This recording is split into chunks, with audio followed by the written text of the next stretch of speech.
It sounds like science fiction. A car that doesn't just drive you places, but powers the places you live. Tech expert Jennifer Jolly shows us how your car might just help save you and the grid sooner than you think. Jennifer, I love checking in with you. How are you doing? I mean, just another cool story to tell you about. It really does sound like science fiction. But when the power went out during our first big windstorm of the fall and winter season just last week, this GMC Sierra EV AT4 kept everything up and running. Ta-da!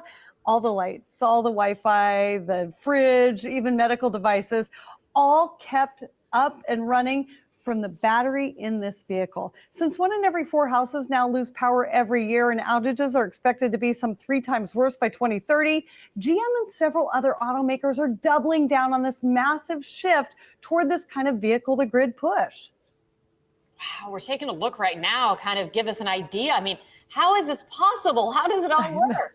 Well, the key in this whole system is right over here, this GM Energy Home System. It looks like a sleek series of cool cabinets, but it's like a personal ATM for power. You can deposit energy from the grid when it's inexpensive or from solar panels even during the day, then withdraw that power at night or during peak prices or when that grid goes down. And when your EV plugs in with vehicle to home bidirectional capability, it's basically like you have this second supersized ATM account of sorts that can keep the essentials up and running, not just for a few hours, but potentially several days. Okay, this is fantastic. I love the reference to the ATMs. So I'm curious, like, I kind of understand that concept, but it still sounds new wave. So how many people actually need this, or what's the hopes of people using it?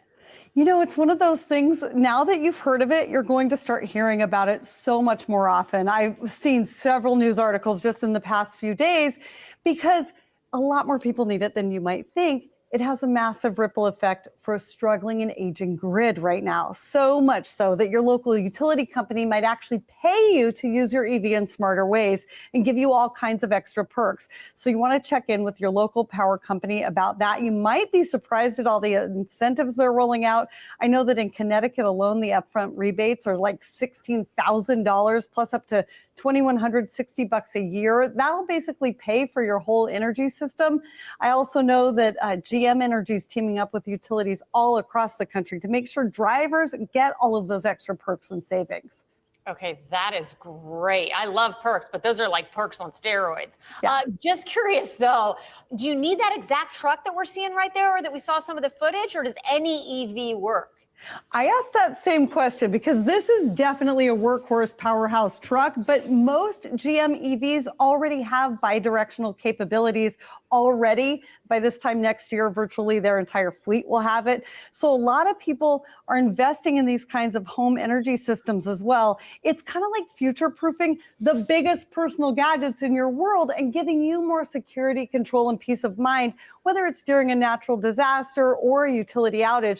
Why does this matter? Hello, it is super cool. But also, even more importantly, it has a lot to do with that aging and, kind of suffering grid. So instead of wasting energy, you're using it smarter. Instead of waiting for the future, you're living in it right now.